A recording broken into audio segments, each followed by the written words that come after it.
Hi guys, welcome back to my YouTube channel, Elizabeth TV. So for today's video, get ready with me. So papasok tayo sa work. Kailangan 4:30 or 4 gising ka na. So 4:44 AM na. So dapat actually dapat 4:45 na alis na ako or 5 PM. Kailangan nakalabas na ako kasi ang haba ng nilalakad dito. Turuan ko kayo ng makeup.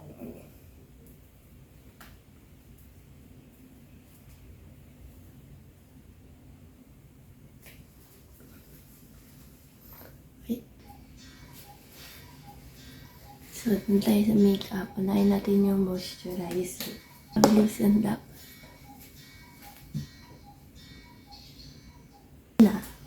Pag okay na, ito naman yung sunblock. Ito yung pinakamagandang sunblock na ginagamit ko na sobrang mura.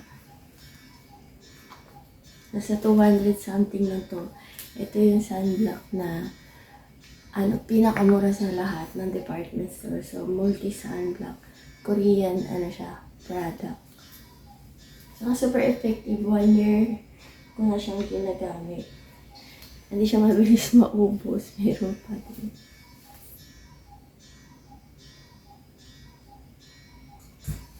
Nagpapahudar na ako.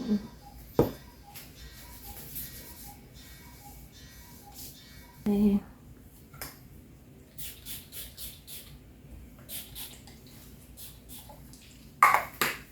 Pangkilay.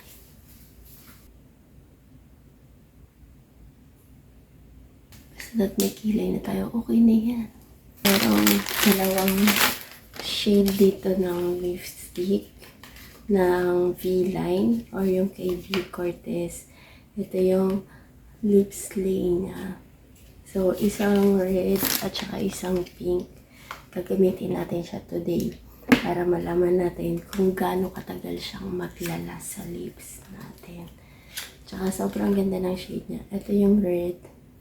Siyempre dahil maaga pa, ayoko mag-red. Yung pink yung gagamitin natin.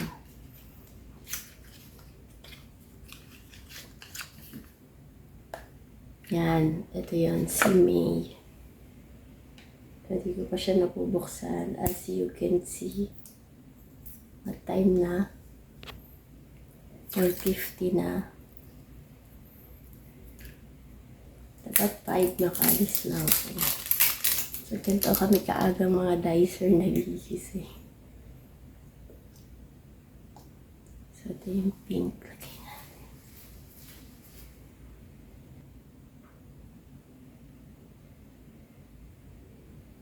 So, ito na siya. Ang ganda niya. So, nabili ko to sa Team Payaman.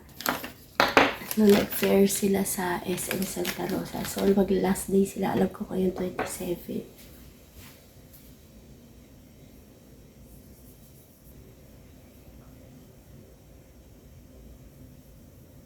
Masyado siyang matapang. Kaya yung tira, inuunas ko na lang dito.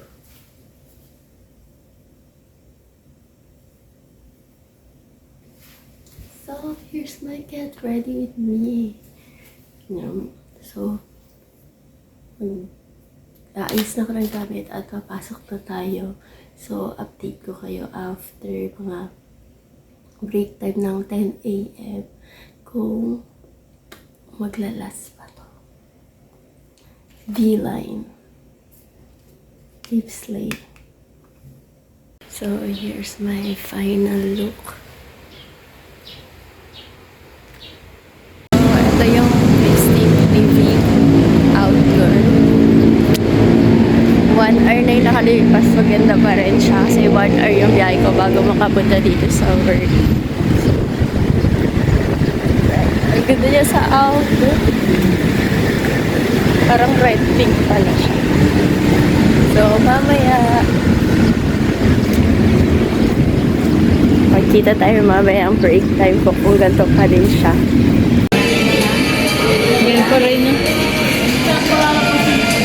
Guys, nandito na ako sa bahay. Nakapagpalit na ako ng uniform. So, hindi na ako nakapag-vlog nung pauwi na ako kasi ang dami ko dinaanan. Pumunta pa ako ng Perpetual para dun sa ini-inquire ako para dun sa anak ko. Wait lang. Mula yung aking tripod. So, patong ko muna dito. Yun, dahil wala nga yung aking nag-inquire ako para sa anak ko. Tapos, ang update, what time na ako nakauwi? 5:25. At tingnan nyo naman ang lips ko from V-Line Lip Slay. Diba? Talagang slay na slay pa. Talagang pa din siya. Takak nga, Tsaka hindi siya nagtuyo, yung labi ko. Hindi siya nagtuyo. Meron siyang mga stain. Nag-stain din siya. Diba? Pero, hindi siya masyado. Tsaka sobrang ganda ng kulay niya. Sobrang bright. Yan naman. Ang puti-puti ko sa lipstick na to. Ito nga pala yung... Wait. Ito nga pala yung gamit ko na si May. Ayan. Siya si May. So, siya? Parang pink red. O, diba? Ang ganda-ganda na. Ang puti-puti ko dito. So, kuburain ko naman na siya. Actually, ito yung niya. Diba? Tsaka nakakatuwa kasi kahit na matte siya, talaga, hindi nagbalat-balat yung labi ko. Hindi siya nagbalat-balat. Wala siyang balat-balat. Kuburay na natin. Ano pa ba ang panggawin? Wait lang. So, wait lang. Pahidan natin siya ng jelly para mabura siya. Kasi yung tibay niya, hindi siya nabubura eh. Hindi ka niya iiwas sa ere. Ganon yung lipstick ni V. Hindi ka niya iiwan sa ere. Iniwan ka na ng lahat, ng jowa mo, ng trabaho mo, ng boss mo, pero hindi ka iiwan ng lipstick ni V. Ayan, nasaburay muna natin. Diba? Yan. Ayan, diba? Ang dami yung magandang color kaso wala na talagang budget ang ating girl. So, ang dami ko pa shade doon na gustong itry yung mga nude niya, yung mga brown shade. Kasi parang mga orange na peach, yan. Kaso wala na nga tayong time.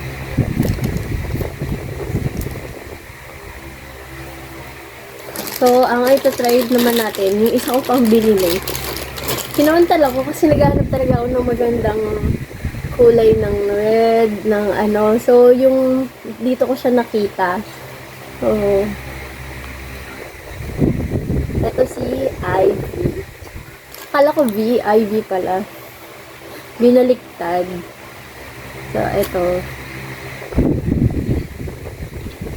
Ito yung red color niya. Okay, kita nyo naman, hindi ko pa siya nabubuksan, diba?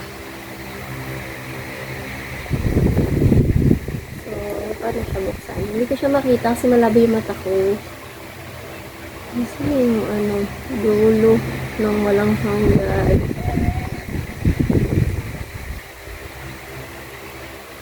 Ayan. So, nakakatuwa. Pinost ko yung plastic. Guys. Team Payaman Fair 2024. Ngayon ko lang na-realize 2025 na. So, baka kala ng mga friendship ko. Luma na. So, ito yung Ivy.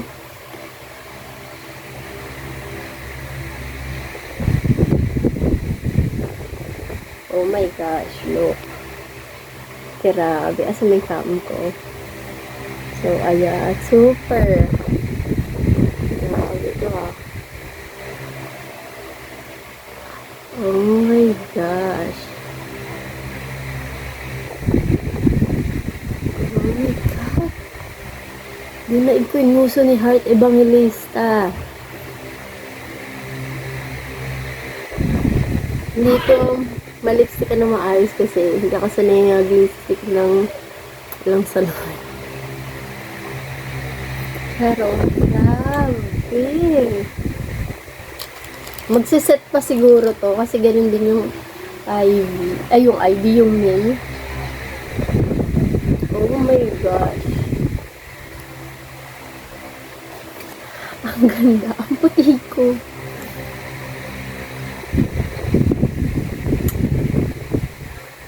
Dapat maputi yung ipin natin dito.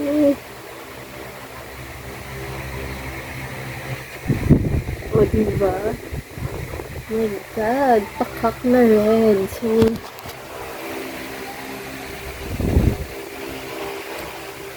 ang ganda. Gosh.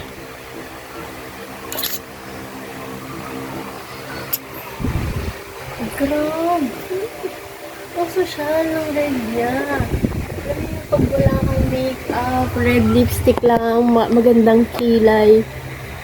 Yes, on the go ka na. Grabe.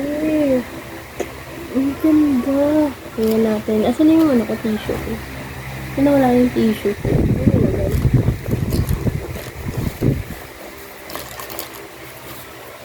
So, tingnan natin.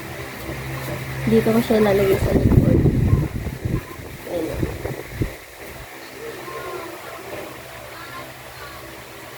Meron siyang matira.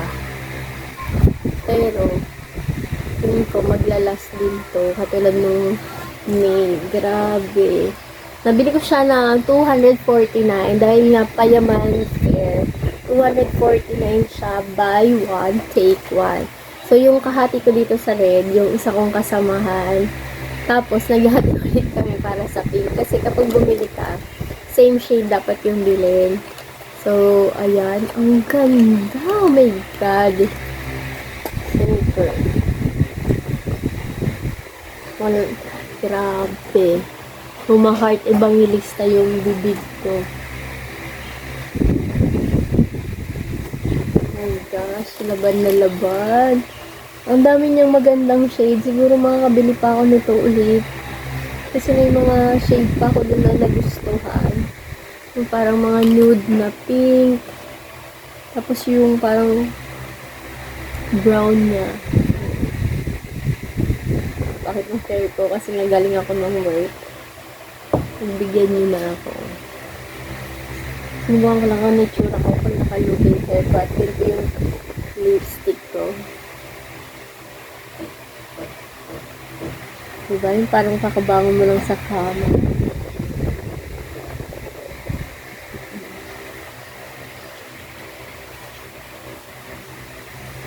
Ang laki ng hair ko. Diba? Yes, ang ganda. Shucks. So, guys, alam nyo na. Mahal nyo na. Char. So, ito yung lipstick. Hindi ka lang kung lipstick ang tawag ito eh. Liquid, ano ba to? Kasing lipstick talaga siya, as in. Grabe. Sobrang ganda. So, I love it. So, mag-take tayo ng picture. So, sobrang ganda. Grabe. Best I ever had. Super ganda ng red and no pink red niya. Sobrang bumagay siya sa skin tone ko. Sobrang pumuti. Lumutang yung, alam mo yun, yung lipstick sa mukha ko. Ang ganda. At hindi talaga siya nag-dry yung lips ko. Kahit na matte siya. Grabe. Ang ganda. Tapos meron din siya dun yung pang kilay na, ay pang eyeliner na itinatatak na lang. So, gusto ko yung bilhin, kaso wala na talaga akong budget. Kaya siguro kukuha na lang ako noon sa online. So, guys, ito ang ating V-Line Lips Play. Ang ating V-Line Lips Play review. So, hindi kayo magsisising bumili ng ganitong klaseng lipstick for 249 pesos only. So guys, thank you for watching. Please don't forget to share, like, and subscribe to my channel, Hazel Babe TV, for more product review. Kung hindi lipstick, pagkain. So, at saka mga lugar, syempre, nakakamusta din gumala. Pero dito muna tayo sa lipstick. Bye! See you on my next vlog.